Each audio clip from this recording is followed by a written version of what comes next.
দেবশ্রী যেখানে কাজ করেছে, মন্ত্রী ছিল, আমি তাকে বলেছি তুমি পার্টি কামড়ে পড়ে থাকো, মাটি কামড়ে তুমিই জিতবে। সে আসন আমরা জিতেছি, আর যে জিতেছে সে তার কাউন্সিলর ছিল। একটা তাকে কে চিনতো ওখানে? সে তো একটা ওখানে গ্রামীণ পুরসভার নেতা, সে জিতে গেল। দেবশ্রী জিততো না। এর পিছনে কি আছে, কেন করা হচ্ছে, এটা তো ভাবতে হবে। সেটাকে ওই ক্যাটেগরি কিছু তো আছেই, নাহলে যারা পুরনো পার্টির প্রতিষ্ঠিত নেতা তাদেরকে হারাবার জন্য পাঠানো হয়েছিল নাকি কি জন্য? লোকে জেতা সিট হারা সিট জেতার জন্য প্ল্যানিং করে, এ তো জেতা সিট হারাবার জন্য প্ল্যানিং হয়েছে মনে হচ্ছে। আপনি বিভিন্ন জেলায় যেতেই পারেন, যেমন আপনি কালকে বলেছিলেন কোচবিহার থেকে কাকদ্বীপ যেতে আপনার কোনো বাধা নেই, কিন্তু আপনাকে পারমিশন নিয়ে যেতে হবে, নেতৃত্বের পারমিশন নিতে হবে। সুকান্ত মজুমদার কোট আনকোট বললাম।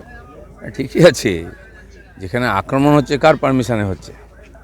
কর্মীরা যখন ফোন করে, যখন কান্নাকাটি করে, বাড়ি ছাড়া হয়, তার কাছে কি ফর্মালিটি থাকবে, পার্টি থাকবে, নাকি মানবতা থাকবে?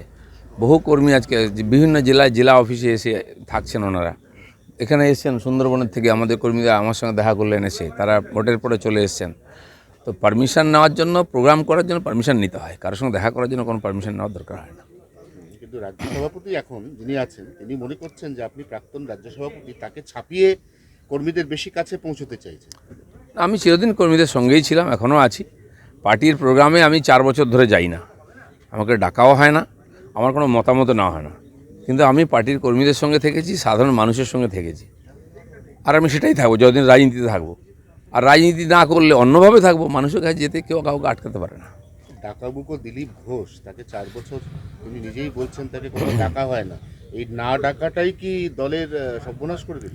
সেটা তো হিসাব পর্যালোচনা হওয়া উচিত, কর্মীরাই বলবেন কেন কি সমস্যা হয়েছে। তারপরেও আমি বিশেষ করে আমার লোকসভায় সময় দিয়েছি, মাঝখানে কিছুদিন রাষ্ট্রীয় রাজনীতিতে ছিলাম বলে অন্য রাজ্যে সময় দিয়েছি। গত 1 বছর 1.25 বছর ধরে পুরোপুরি মেদিনীপুরে আমি সময় দিয়েছিলাম, টাকা পয়সা খরচা করে সময় দিয়ে থেকে। তো সেখানে আমাকে লড়তে দেওয়া হয়নি, তো তার ফলে দেখা গেছে রেজাল্ট দুই দিকে কী হয়েছে। হ্যাঁ, এবারে বিজেপির যে মুরলীধর সেনলেনের অফিস বা সল্টলেকের যে সাইলেন্স, বিজেপির যে মুরলীধর সেনলেনের অফিস বা আপনাদের যে সল্টলেকের কেন্দ্রীয় অফিস, সেখানে তো আনাচে কানাচে পোস্টার করেছে রাজ্য সভাপতি বদল করতে হবে, তার নতুন সভাপতির কি নাম? দেখুন, সব পার্টিতেই সবসময় এটা হয়, রেজাল্ট খারাপ হলে কর্মীদের মনের মধ্যে ক্ষোভ বিক্ষোভ জাগে, তারা নিজের মতামত ব্যক্ত করেন বিভিন্নভাবে। রাজনীতির নতুন কিছু না, পোস্টার সারা বছরই পড়ে, সেটা অন্য জিনিস, কিন্তু পার্টির কথা ভাবতে হবে। যারা বলছেন তারা পার্টির স্বার্থে কথাবার্তা বলছেন, সেটা সবার সঙ্গে কথা বলা উচিত, মতামত নেওয়া উচিত, পর্যালোচনা হওয়া উচিত এই সময়টা। নাহলে কমাস পরে সবাই ভুলে যাবে, আবার চাপা পড়ে যাবে, আবার সেই একই রেজাল্ট হবে। হ্যাঁ, কিন্তু ছাত্র যখন খারাপ রেজাল্ট করে তখন মা বাবা বেস্ট সেরা মাস্টারমশাই খোঁজেন, তো খুঁজবে না সেটা বিজেপি কেন্দ্রীয় নেতৃত্ব? যারা অভিভাবক আছেন তাদের দায়িত্ব এটা। আপনি কি দিল্লি যাচ্ছেন? না, আমি যাব পরে। ওখানে দিল্লিতে যে কোয়ার্টার আছে ওটা তো সরকারকে বুঝিয়ে দিতে হবে, হিসাবপত্র, আমারও কিছু জিনিসপত্র আছে নিয়ে আসতে হবে, সেই জন্য যাবো, এমন কিছু তাড়া নেই আমার। 19-এর ভোটে দেখা যাচ্ছে যে আপনি জিতেছিলেন ঠিকই, কিন্তু খড়গপুর আসন বিধানসভাগতভাবে সেখানে বিজেপি পিছিয়ে ছিল, সংগঠনে জোর ছিল না, অর্থাৎ পাল্টা আপনার সংগঠনও যে নড়বড়ে ছিল 2019 সালের ওই মেদিনীপুর আসনে, এটা আবার পরোক্ষে ঘুরিয়ে বোঝানোর একটা চেষ্টা চলছে। তাহলে 27,000 মাত্র হারলো কেন? তো 1.5 লাখ 2 লাখে হারতো, আমি থাকলে 1-1.5 লাখে জিততাম, সেটা নেমেছে। আমি 89,000-এ জিতেছিলাম, তার সঙ্গে 27,000 যুক্ত করুন, কতটা মাইনাস হয়েছে বোঝা গেছে।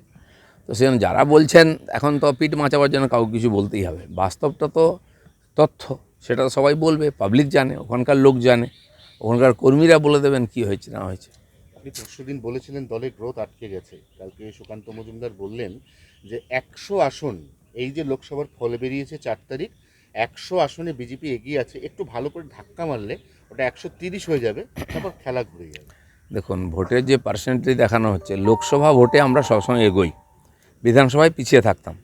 তো 19-এর লোকসভায় প্রায় 41% ভোট পেয়েছিলাম আমরা, আর সেটা 21-এ নেমে 38-এ নেমেছিল, 38-39-এ।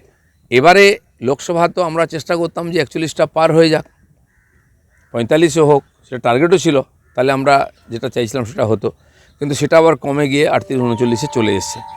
এটা পর্যালোচনা করে বিধানসভার ভোটে কেন চলে গেল লোকসভাটা?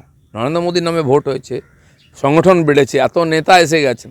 21-এও এত লোক ছিল না, 19-এও তো কেউ ছিলই না, দিলীপ ঘোষ ঘুরে ঘুরে প্রচার করেছিল, আর কেন্দ্রীয় নেতারা ছিলেন। এবার তো প্রধানমন্ত্রীও প্রত্যেক জায়গায় প্রায় গেছেন, এত এমএলএ এমপি আছেন, তারপরেও কেন আশানুরূপ ফল হয়নি, ভাবার দরকার আছে কিনা। আরেকজন আছেন দেবশ্রী চৌধুরী বলে, জেতা আসন থেকে তাকে হঠাৎ করে সরাসরি মমতা বন্দ্যোপাধ্যায়ের খাস তালুক দক্ষিণ কলকাতায় মালা রায়ের সামনে ফেলে দেওয়া হলো। পরিণতি যা হওয়ার তাই হলো। যে যুক্তি তর্ক দেওয়া হয়েছে, আমি নাকি ওখানে দাঁড়ালে হেরে যাব, কুর্মীরা আমার বিরুদ্ধে, তো যেখানে কুর্মী ভোট পুরুলিয়া সেখানে তো আমরা জিতে গেছি। কুর্মীদেরকে খেপানো হয়েছিল আমার বিরুদ্ধে, আমাকে সরাবার জন্য। দ্বিতীয় হচ্ছে, দেবশ্রী যেখানে কাজ করেছে, মন্ত্রী ছিল, আমি তাকে বলে তুমি পার্টি কামড়ে পড়ে থাকো, মাটি কামড়ে তুমিই জিতবে, সে আসন আমরা জিতেছি। আর যে জিতেছে সে তো কাউন্সিলর ছিল, একটা তাকে কে চিনতো ওখানে, সে তো একটা ওখানে গ্রামীণ পুরসভার নেতা, সে জিতে গেল, দেবশ্রী জিততো না। এর পিছনে কি আছে, কেন করা হচ্ছে, এটা তো ভাবতে হবে। সেটাকে ওই কাটি বলছে। কিছু তো আছেই, নাহলে যারা পুরনো পার্টির প্রতিষ্ঠিত নেতা তাদেরকে হারাবার জন্য পাঠানো হয়েছিল নাকি কি জন্য? লোকে জেতা সিট হারা সিট জেতার জন্য প্ল্যানিং করে, এ তো জেতা সিট হারাবার জন্য প্ল্যানিং হয়েছে মনে হচ্ছে। যেখানে আক্রমণ হচ্ছে কার পারমিশনে হচ্ছে? কর্মীরা যখন ফোন করে, যখন কান্নাকাটি করে, বাড়ি ছাড়া হয়, তার কাছে কি ফর্মালিটি থাকবে, পার্টি থাকবে, নাকি মানবতা থাকবে? বহু কর্মী আজকে বিভিন্ন জেলায় জেলা অফিসে এসে থাকছেন, ওনারা এখানে এসছেন সুন্দরবনের থেকে, আমাদের কর্মীরা আমার সঙ্গে দেখা করলেন এসে, তারা ভোটের পরে চলে এসছেন। তো পারমিশন নেওয়ার জন্য, প্রোগ্রাম করার জন্য পারমিশন নিতে হয়, কারোর সঙ্গে দেখা করার জন্য কোনো পারমিশন নেওয়ার দরকার হয় না। কিন্তু রাজ্য সভাপতি এখন যিনি আছেন তিনি মনে করছেন যে আপনি প্রাক্তন রাজ্য সভাপতি, তাকে ছাপিয়ে কর্মীদের বেশি কাছে পৌঁছতে চাইছেন। আমি চিরদিন কর্মীদের সঙ্গেই ছিলাম, এখনও আছি। পার্টির প্রোগ্রামে আমি 4 বছর ধরে যাই না, আমাকে ডাকাও হয় না, আমার কোনো মতামত নেওয়া হয় না, কিন্তু আমি পার্টির কর্মীদের সঙ্গে থেকেছি, সাধারণ মানুষের সঙ্গে থেকেছি, আর আমি সেটাই থাকবো যতদিন রাজনীতিতে থাকবো। আর রাজনীতি না করলে অন্যভাবে থাকবো, মানুষের কাছে যেতে কেউ কাউকে আটকাতে পারে না। ডাকাবুকো দিলীপ ঘোষ, তাকে 4 বছর তিনি নিজেই বলছেন তাকে কোনো ডাকা হয় না, এই না ডাকাটাই কি দলের সর্বনাশ করে দিল? সেটা তো এইসব পর্যালোচনা হওয়া উচিত, কর্মীরাই বলবেন কেন কি সমস্যা হয়েছে।